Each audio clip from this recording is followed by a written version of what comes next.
Hello students, आज मैं लेके आया हूँ आप सबके लिए फिज़िक्स में यूज़ होने वाला एक बहुत इम्पोर्टेंट टॉपिक जिसका नाम है इंटीग्रेशन। तो इंटीग्रेशन का यूज़ जो है वो क्लास 11th, क्लास 12th और क्लास 12th के बाद आप जब जब फिज़िक्स पढ़ेंगे तब तक इसका यूज़ होता है। ठीक है, तो आइए जानते हैं इंटीग्रेशन का क्या मतलब है और इंटीग्रेशन को कैसे किया जाता है सॉल्व, इसकी सारी प्रोसेस को जानेंगे। ठीक है, तो मैं आपको इसमें सबसे पहले ये बताता हूँ कि जो इंटीग्रेशन है ये डिफरेंशिएशन का बिल्कुल रिवर्स प्रोसेस है। जो डिफरेंशिएशन हम लोगों ने पढ़ा था तो उसका बिल्कुल रिवर्स प्रोसेस जो है उसको इंटीग्रेशन कहते हैं। तो क्या लिख सकते हैं, रिवर्स प्रोसेस ऑफ डिफरेंशिएशन। ठीक है, मैं आपको बताना चाहता हूँ कि डिफरेंशिएशन को थोड़ा सा रिवाइज करा दूँ, बिल्कुल ज़रा सा। जैसे डिफरेंशिएशन करना है y is equal to x s to power n का, तो इसको लिखते थे d y over d x is equal to n x s to power n minus 1। ठीक है, ये होता है डिफरेंशिएशन। और मैंने बताया था कि डिफरेंशिएशन का मतलब फिजिक्स में हम क्या लिखते हैं, स्लोप लिखते हैं। उसी तरह से अब इंटीग्रेशन है। तो स्टूडेंट्स, इंटीग्रेशन जो है उसका फिजिक्स में मतलब क्या होता है, एरिया निकालना। ठीक है, सिंपल सी बात है कि अगर हमको इंटीग्रेशन करना है तो इसका मतलब है कि हमें एरिया निकालना है। ठीक है, ओके। तो अब जानते हैं इंटीग्रेशन के बारे में। जैसे मान लिया कि अगर हमारे पास कोई एक कर्व है, ये वाई एक्स मान लीजिए एक्सेस हैं, और इसमें कोई एक कर्व हमको दिया है, ये स्ट्रेट लाइन दिया है और पूछा गया कि इसका एरिया निकाल के बताओ।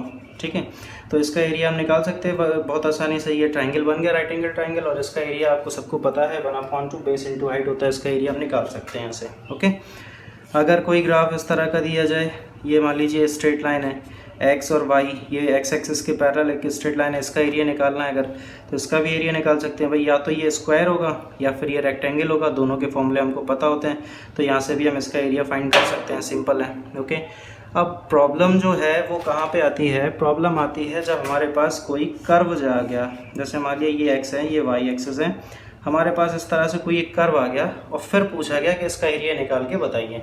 तो इसमें हमको प्रॉब्लम आएगी इसका एरिया निकालने में, क्योंकि ये ना ही ट्रायंगल बना ना ही ये रेक्टेंगल बना। तो ये कोई एक ऐसा शेप है जिसका एरिया निकालने के लिए हमारे पास कोई एक फॉर्मूला ही नहीं है, कोई मैथमेटिकल फॉर्मूला है ही नहीं। तो इस तरह के ग्राफ को सॉल्व करना या इस तरह के ग्राफ का कर्व का एरिया निकालने के लिए हम क्या करते हैं, जिस प्रोसेस का हम यूज़ करते हैं, जो प्रोसेस है उसी प्रोसेस को हम इंटीग्रेशन बोलते हैं। तो क्या है वो प्रोसेस, आइए जानेंगे इसी वीडियो में। आगे जुड़े रहिएगा लास्ट तक, तो आप सीख जाएंगे कि इंटीग्रेशन किस तरह से किया जाता है। जैसे मान लिया कि ये वाई और एक्स एक्सिस है और ये कोई एक कर्व है जिसका हमको एरिया निकालना है। ठीक है, तो हम क्या करते हैं कि यहाँ पे हमने एक स्ट्रिप मान ली, एक पतली सी कोई एक स्ट्रिप ले ली है।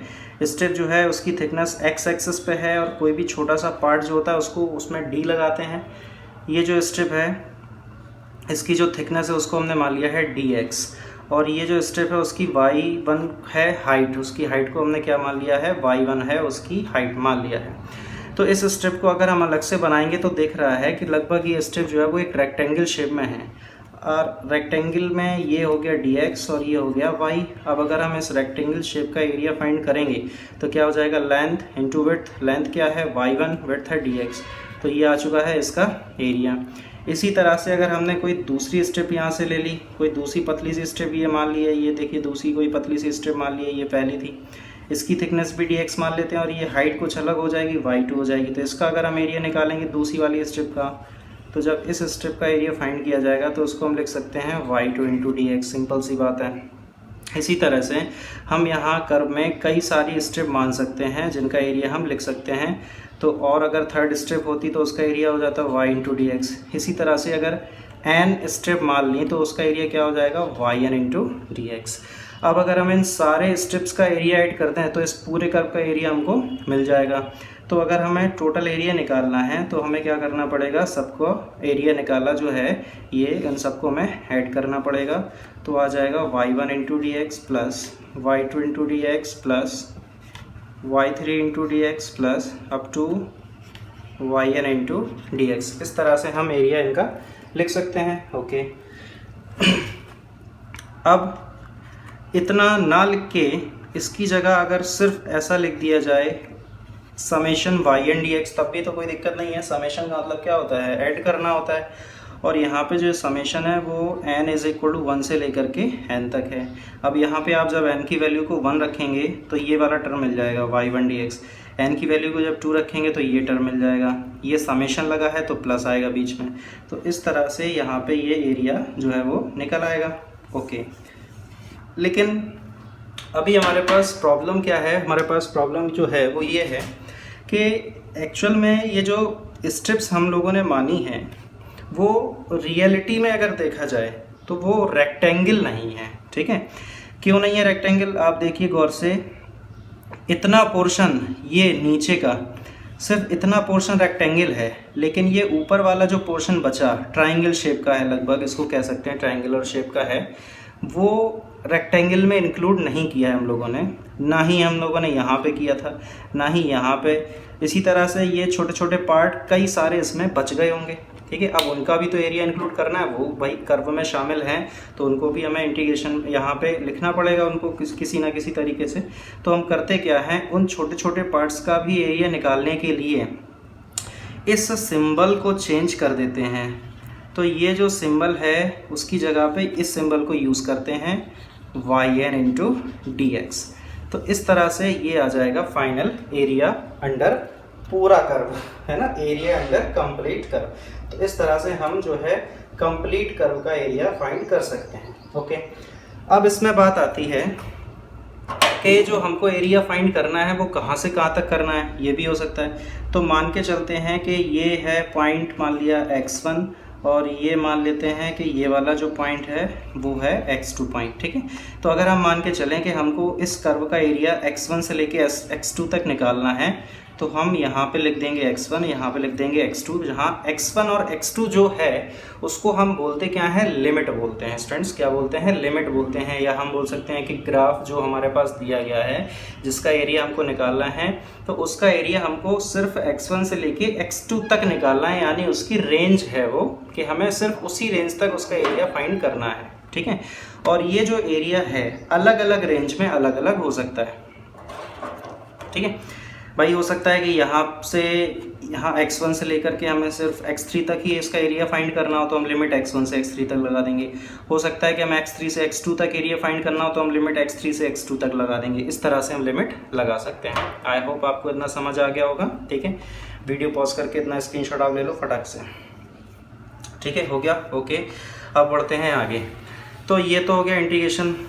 अब इंटीग्रेशन का जो जनरल फॉर्मूला है, जैसे डिफरेंशिएशन का जनरल फॉर्मूला था x⁴n के लिए, उसी तरह से इंटीग्रेशन का जनरल फॉर्मूला जो है वो क्या होता है, जैसे लिखा है y = x⁴n।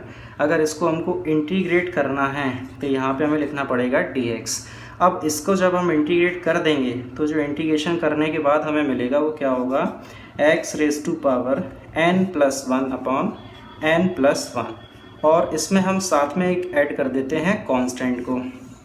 ठीक है स्टूडेंट्स, यहाँ पे हमें कोई भी लिमिट दी नहीं गई, हमें नहीं पता है कि इसका इंटीग्रेशन हमें किस पॉइंट से किस पॉइंट तक करना है। तो हमारे पास यहाँ पे कोई x की लिमिट तो है नहीं। तो जब हमारे पास x की कोई लिमिट नहीं है तो इसको हम बोलते हैं इनडेफिनिट इंटीग्रल। इसको बोला जाता है इनडेफिनिट इंटीग्रल, इसीलिए यहाँ पे कांस्टेंट को ऐड कर दिया है। ठीक है, और सेकंड जो है वो क्या होता है, हमारे पास अगर मान के चलें कि लिमिट दी गई हो, जैसे x⁴n है और हमारे पास यहाँ से लिमिट है, मान लिए a से b तक हमारे पास लिमिट है, ऐसा गिवन है क्वेश्चन में।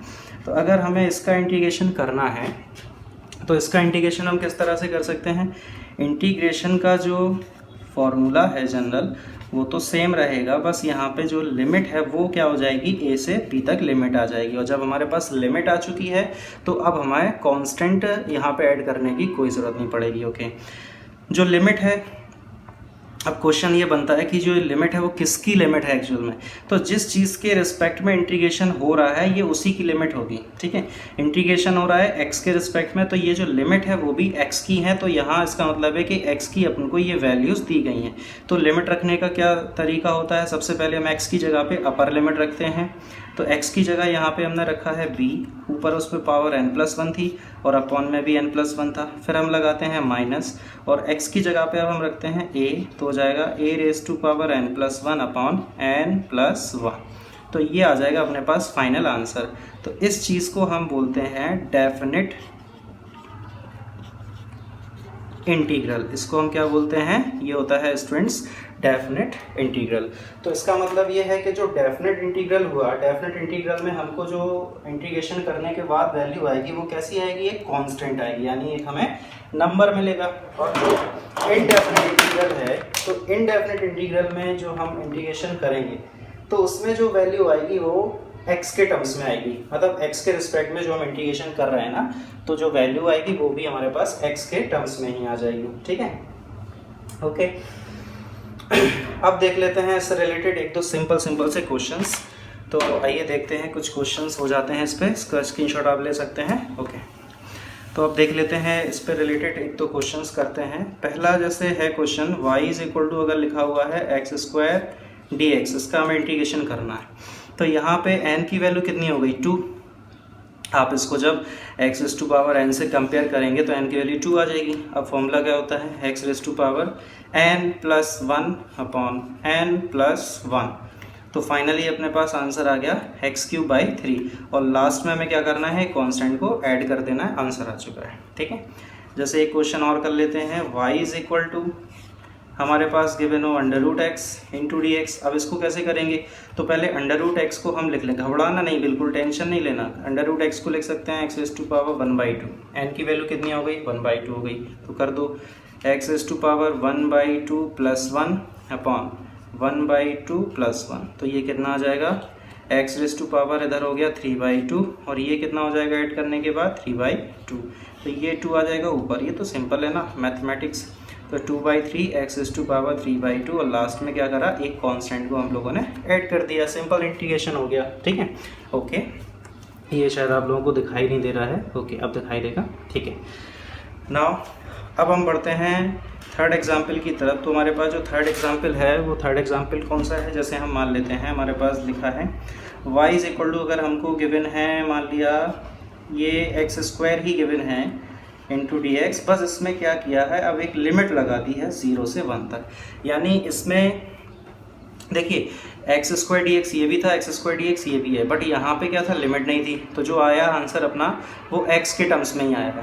लेकिन यहाँ पे अब लिमिट है, तो यहाँ पे आंसर x के टर्म्स में बिल्कुल नहीं आएगा। तो फाइनली इंटीग्रेशन तो इसका हो जाएगा x³/3।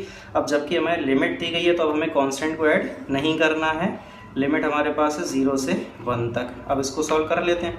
तो x की जगह पहले क्या रखेंगे, अपर लिमिट, तो x की जगह पे हो गया 1, 1 का क्यूब 1, और अपॉन में है 3, माइनस x की जगह 0 रखेंगे तो ये आ जाएगा। तो फाइनली अपने पास आंसर आ चुका है 1/3। ठीक है, सिंपल है। अब देखिए, इसको इसीलिए डेफिनेट इंटीग्रल बोला गया था, क्योंकि यहाँ पे जो अपने पास आंसर आ रहा है वो कैसा है, एक नंबर है, कांस्टेंट नंबर है। इसका इंटीग्रेशन 0 से 1 में हमेशा 1/3 ही रहेगा, कांस्टेंट है ये।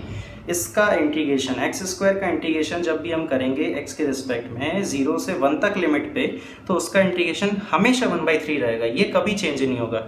लेकिन अगर हम x² का इंटीग्रेशन लिमिट अलग अलग रखते जाएं तो उसका इंटीग्रेशन अलग अलग आता जाएगा। इसीलिए यहाँ इसको हमने बोला था इनडेफिनेट, हमें फिक्स नहीं पता कि कितना आएगा। यहाँ पे फिक्स है, डेफिनेट है, इसीलिए इसको बोलते हैं डेफिनेट इंटीग्रल। जब भी हमें लिमिट दी जाएगी तो हम बोलेंगे उसको डेफिनेट इंटीग्रल, और जब हमें लिमिट नहीं दी जाएगी तो उसको हम बोलेंगे इनडेफिनेट इंटीग्रल। आई होप आप लोगों को इतनी बात अच्छे से समझ में आ गई होगी। ठीक है, अब मैं आपको एक चीज़ और बताना चाहता हूँ इंटीग्रेशन में ही, कि जो इंटीग्रेशन का मैंने आपको फॉर्मूला बताया है, जैसे ये इंटीग्रेशन का फॉर्मूला है x⁴n dx, इसमें मैं आपको एक चीज़ बता दूं कि n की वैल्यू जो है वो कभी भी -1 नहीं होनी चाहिए। ठीक है, अब -1 क्यों नहीं होनी चाहिए वो भी देख लीजिए। ऐसा है कि जब इसमें हम फॉर्मूला अप्लाई कर देंगे तो क्या हो जाएगा, n+1/n+1। ठीक है, अगर यहाँ पे n की वैल्यू -1 हो गई तो x⁴ ऊपर हो जाएगा -1 + 1/-1 ये हो गया कैंसिल। यहाँ ऊपर x की पावर 0 यानी 1 बचेगा, और -1 + 1 हो गया 0, तो ये 1/0 हो गया। और 1/0 क्या होता है, इनडिटरमिनेंट फॉर्म होता है, यानी इसको हम कभी डिफाइन नहीं कर सकते, ये इन्फिनिटी हो गया। तो इसलिए बोला गया कि इंटीग्रेशन में n की वैल्यू -1 नहीं होनी चाहिए, इसको आप याद रखना है। एन की वैल्यू -1 के अलावा और कुछ भी हो सकती है, ठीक है। ओके, अब इंटीग्रेशन का यूज़ हम किस तरह से करते हैं क्वेश्चंस में, जैसे मैं आपको बता दूं। देखिए 3 चीज़ें होती हैं, ये इंपॉर्टेंट बात मैं आपको बता रहा हूँ, इसलिए मैं इसको रेड से लिख रहा हूँ। हमारे पास 3 चीज़ें हैं। ये है डिस्प्लेसमेंट, इसको लिख देता हूँ मैं। ये एक होता है डिस्प्लेसमेंट, फिर होता है हमारे पास वेलोसिटी, और इसके बाद हमारे पास होता है एक्सेलरेशन, ठीक है। अगर हमें डिस्प्लेसमेंट दिया गया, वेलोसिटी निकालना है, या हमें वेलोसिटी दिया गया, हमें एक्सेलरेशन निकालना है, तो हमें क्या करना पड़ेगा, डिफरेंशिएशन करना पड़ेगा, ठीक है, टाइम के रिस्पेक्ट में, विद रिस्पेक्ट टू, लिख देता हूँ विद रिस्पेक्ट टू टाइम। और अगर हमें एक्सेलरेशन दिया गया, वेलोसिटी निकालना है, या वेलोसिटी दिया गया, डिस्प्लेसमेंट निकालना है, तो हमें रिवर्स प्रोसेस में जाना पड़ेगा, यानी हमको करना पड़ेगा इंटीग्रेशन करना पड़ेगा। और किसके रिस्पेक्ट में होगा, ऑब्वियस सी बात है, विद रिस्पेक्ट टू टाइम, यानी यहाँ पे भी जो इंटीग्रेशन है वो टाइम के रिस्पेक्ट में होगा, ठीक है। इतना आपको समझ आ गया होगा। ओके, तो इस पे यहाँ किस टाइप के क्वेश्चंस बन सकते हैं वो मैं आपको देख लो बता देता हूँ कि इसमें किस टाइप के क्वेश्चंस बन सकते हैं। तो यहाँ पे जैसे अगर हमारे पास कोई एक क्वेश्चन है, मान के चलते हैं हमारे पास कोई क्वेश्चन है कि v = 4t² + t + 1, ये हमारे पास कोई क्वेश्चन है, वेलोसिटी है मीटर/सेकंड में, टाइम सेकंड में दिया गया है, और आपसे पूछा गया find acceleration at t = 1 second. Okay, तो हमारे पास अगर ये क्वेश्चन है कि वेलोसिटी जो है वो हमें टाइम के फंक्शन में दी गई है और हमसे एक्सेलरेशन यहाँ पे पूछा गया है, तो हम क्या लगाएंगे, a = हो जाएगा dv/dt, सिंपल। यानी यहाँ पे एक्सेलरेशन निकालने के लिए वेलोसिटी का डिफरेंशिएशन करना पड़ेगा, अभी जस्ट बताया था। तो क्या हो जाएगा, d/dt क्या लिख सकते हैं, 4t² + t + 1। ओके, तो ये हो जाएगा कितना, 4t² है तो t² का 2t, 4 ऑलरेडी, तो 8t हो जाएगा, प्लस t का 1 का 0। अब इसकी वैल्यू जो है वो हमें t = 1 पे निकालनी थी, तो t की वैल्यू यहाँ 1 रख देंगे, तो हो जाएगा 8 × 1 + 1, तो ये कितना हो जाएगा, 8 × 8 और 1 9, यानी एक्सेलरेशन आ जाएगा 9 मीटर/सेकंड²। सिंपल है, ये तो डिफरेंशिएशन था, ठीक है। ओके, लेकिन अब अगर हमसे इंटीग्रेशन मान लीजिए क्वेश्चन करवा रहा है, कहने का क्या मतलब है, मेरा कहने का ये मतलब है कि अगर हमको एक्सेलरेशन दिया गया है, मान लिया एक्सेलरेशन हमको कितना दिया है, ये एक्सेलरेशन हमको दिया गया है 2t + 1, मान लिया ये एक्सेलरेशन हमको गिवन है 2t + 1, और हमसे पूछा गया है फाइंड वेलोसिटी, ठीक है, हमें वेलोसिटी निकालना है। तो फॉर्मूला हमारे पास क्या होता है, a = dv/dt, तो इसको हम किस तरह से लिख सकते हैं, dv = adt, ऐसे लिख सकते हैं, ठीक है। ये dt का यहाँ मल्टीप्लाई हो जाएगा। अब यहाँ पे a की वैल्यू ये पुट कर देंगे, तो आ जाएगा dv = 2t + 1 और dt। अब यहाँ पे हमको दोनों साइड इंटीग्रेशन करना है। देखिए यहाँ पे हमें बताया तो गया नहीं कि वेलोसिटी किस टाइम पे चाहिए, या यहाँ पे कोई हमें टाइम की लिमिट तो दी नहीं गई, तो ये हमारा जो निकल के आएगा वो एक इंडेफिनेट इंटीग्रल आएगा। तो यहाँ dv का इंटीग्रेशन क्या हो जाएगा, v हो जाएगा। मैं आपको ये भी बता देता हूँ कि dv का इंटीग्रेशन v कैसे हो गया। देखिए dv के साथ कुछ लिखा है क्या, 1 लिखा है, तो इसको अलग से मैं कर देता हूँ सॉल्व। ये मैं आपको बता देता हूँ कि ये कैसे आएगा। यहाँ पे जब 1 लिखा है तो इस 1 को हम मान सकते हैं v⁻0। अब फॉर्मूला आपको पता है x की पावर n का फॉर्मूला, तो x⁻n + 1/n + 1 क्या हो जाएगा, v⁻0 + 1 यानी 1/0 + 1 यानी 1, तो ये v आ गया, ठीक है। तो इसलिए बोला है कि जो dv का इंटीग्रेशन है वो v हो जाएगा, ठीक है, = अब यहाँ ये तो एक जनरल अलजेब्रा है, 2t के साथ और 1 दोनों के साथ ये dt आ जाएगा साथ में, तो हम क्या लिख सकते हैं, 2t dt + ∫1 dt, या इसको आप सिर्फ dt भी लिख सकते थे, ठीक है, या आप इसको 1 dt लिख दो, या फिर इसको आप सिर्फ dt भी लिख सकते हैं।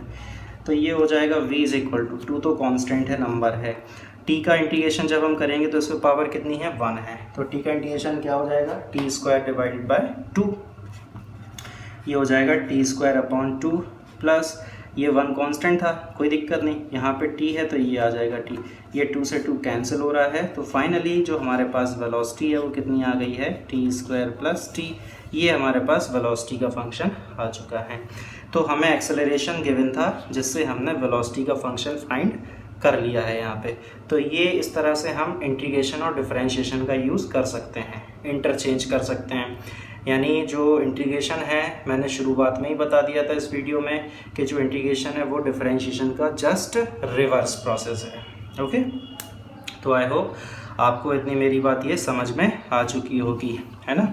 ओके, अब देखते हैं कुछ और चीज़ें, जैसे अगर हमारे पास इंटीग्रेशन हमको करना है, जैसे हमको दिया गया है y is equal to A d x, अगर मान लीजिए इस तरह से कुछ लिखा है y is equal to A d x, ठीक है, तो जब तक हमको ये बताया नहीं जाएगा कि a x का फंक्शन है, ठीक है, तब तक हम यही मान के चलेंगे कि a जो है वो कांस्टेंट है।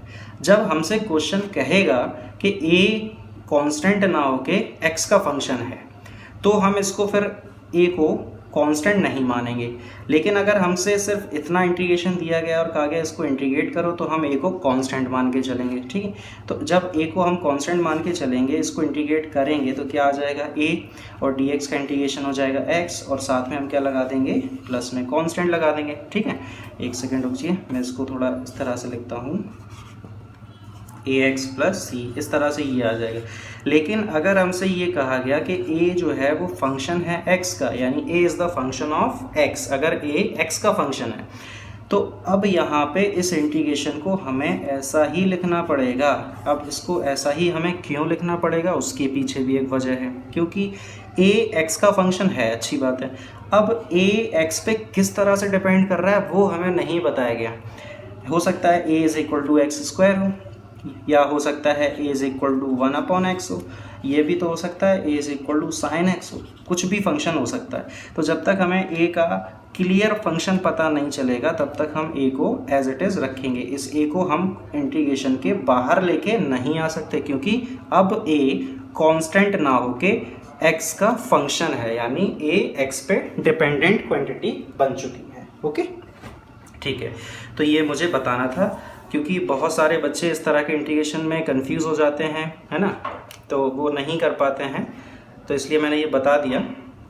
एक्चुअल में क्या होता है, जैसे पोटेंशियल की डेफिनेशन शायद आप लोगों ने अगर पढ़ी हो तो इस तरह से लिखते हैं v इज़ इक्वल टू डब्ल्यू अपॉन क्यू, और इसको हम ऐसे इस तरह से भी लिख सकते हैं टी डब्ल्यू is equal to q into d v. अब अगर हम कैपेसिटर की बात करते हैं, यहाँ पे इंटीग्रेशन कर दिया, अब अगर हम कैपेसिटर की बात करते हैं तो Q is equal to c v होता है, ठीक है, तो यहाँ डी डब्ल्यू का इंटीग्रेशन तो W हो गया, ठीक है। अब कई सारे बच्चे यहाँ पे क्या करते हैं, Q को कांस्टेंट मान के इसको निकाल देते हैं बाहर और dV का कर देते हैं वो इंटीग्रेशन, ठीक है, तो यहाँ पे ये प्रॉब्लम है। तो यहाँ पे क्या होगा कि जो Q है वो एक्चुअली में CV होता है, यानी Q जो है वो V का फंक्शन है हमारे पास। तो जब Q V का फंक्शन है तो यहाँ पे Q फिर कांस्टेंट नहीं हुआ, ठीक है, Q जो है वो V का फंक्शन है, तो यहाँ पे जो Q है वो कांस्टेंट नहीं हुआ, यानी यहाँ पे अगर इनको इंटीग्रेशन करना है तो Q को हमें लिखना पड़ेगा CV और फिर आएगा dV। अब हम V का इंटीग्रेशन कर सकते हैं, C कांस्टेंट होता है, कैपेसिटेंस है, ये तो प्रोपोर्शनलिटी कांस्टेंट है, सबको पता है, तो ये आ जाएगा बाहर, ठीक है। ये मैंने उन बच्चों के लिए बताया जो 12th में हैं, यानी जो 12th पढ़ रहे हैं, बाकी 11th वाले बच्चों के लिए इतना ठीक था, ऊपर का ये नहीं काम आएगा उनके अभी फ़िलहाल में। ओके, तो आई होप आपको इतनी बात मेरी समझ में आ गई होगी, ठीक है। तो आज के वीडियो में इतना ही रखते हैं, और बाकी जो भी है वो नेक्स्ट देखेंगे वीडियो में, अगला टॉपिक के साथ मिलते हैं नेक्स्ट वीडियो में। ओके, अगर आपको ये वीडियो पसंद आई हो तो उसको ज़्यादा से ज़्यादा लाइक करें, चैनल को सब्सक्राइब करें। Thank you.